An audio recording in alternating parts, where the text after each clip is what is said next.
Faut faire ce qu'on aime, ce qu'on a envie, puis le faire à fond, puis mettre le prix. Salut Daniel Boucher. Salut. La première fois qu'on s'est rencontrés, c'est il y a 20 ans pour la sortie de votre premier album, 10 000 matins. Quelle est la différence entre le Daniel Boucher d'aujourd'hui et le Daniel Boucher d'il y a 20 ans? Parce que vous étiez pas mal sur le party. Là. Ben, pas tant que ça.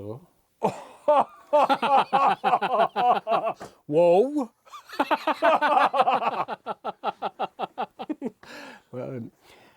Hey, quelle période, man. Ben, premièrement, j'étais dans la fin de la vingtaine, OK? J'étais célibataire. J'écrivais des tunes, j'avais un premier disque qui avait du succès. J'avais évidemment pas de famille, pas d'enfants, pas de maison, pas de char. J'avais aucune responsabilité. Tout ce que j'avais à faire quand je me levais, c'était d'être un chanteur rock.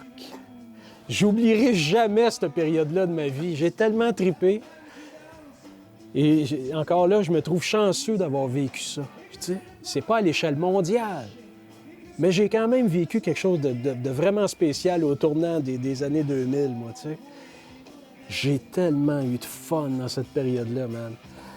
Tu sais, je suis content aussi que ça soit derrière moi, parce que là, ben, ma vie a changé aussi. Là, j'ai une maison en haut d'une montagne, j'ai 3 enfants, tu sais, j'ai une femme merveilleuse. Je veux dire, je suis beaucoup plus heureux aujourd'hui qu'à cette époque-là, globalement, tu sais. Mais quand je pense à cette période-là, écoute, c'est sûr que, tu sais, la banane sort, tu sais. Elle est irrésistible, c'est sûr. Parce que vous étiez vraiment un Montréalais, puis là, Oui. vous habitez en Gaspésie présentement. Oui, oui. Pourquoi vous avez fait ce choix-là de vous réinventer à quelque part? Là? Parce que vous n'êtes plus le même chansonnier du tout, là. Je suis content que tu dises ça parce que le contraire voudrait dire que je me répète. J'apprends à forcer de moins en moins. Et ça fait énormément de bien. Tu sais. J'apprends à forcer de moins en moins quand je parle, quand je chante, quand je joue de la guitare, quand j'enregistre et quand je réussis à ouvrir le canal pour capter des nouvelles tunes. J'apprends à forcer de moins en moins. Et souvent, quand je force moins, j'ai non seulement des résultats qui me font autant plaisir, mais plus aussi, tu sais, parce que tout coule de source, c'est naturel. Tu sais. Pourquoi vous repartez sur la route avec vos plus grands succès? Et une tournée en 2020, c'est une grosse année pour vous, là. Oui. Bien, premièrement, j'ai jamais arrêté en tant que tel, tu sais. Je suis moins visible médiatiquement, je le sais, bon, et c'est aussi en partie un choix. Tu sais, parce que je ne m'ennuie pas nécessairement de l'exposition médiatique que j'avais dans ce temps-là. Je sais que c'est nécessaire pour faire connaître le projet. C'est nécessaire pour qu'on te voie, pour qu'on éventuellement achète, écoute ta musique, l'achète, bon, tout ça. Mais c'est un moyen, c'est pas une fin.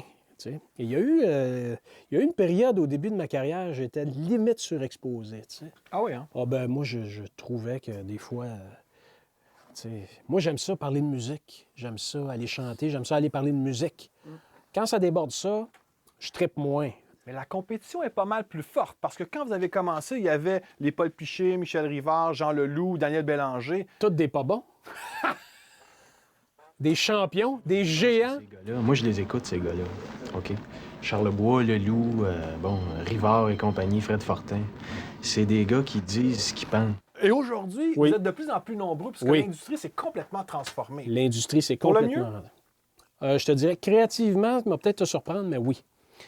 Au niveau de la créativité, le fait que ce soit devenu difficile de vendre des disques, donc de tirer des revenus de la musique, ça a donné, ça a créé ça a donné des créateurs qui font de la musique pour les bonnes raisons. C'est-à-dire qu'ils font de la musique qu'ils aiment, de la musique qu'ils ont envie d'écouter eux-mêmes. Je te dis pas que Paul Piché faisait pas de la musique à son goût, mais il y avait une espèce d'âge d'or de l'industrie qui était très structuré, qui fonctionnait très bien, OK?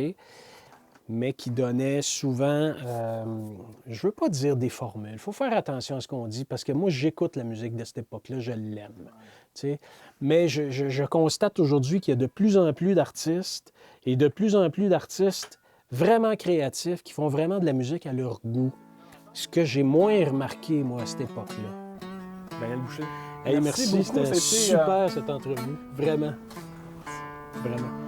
Je regarde le lac. Il est calme, il est bien. Wouh! Il m'amène à penser au cadeau qui s'en vient.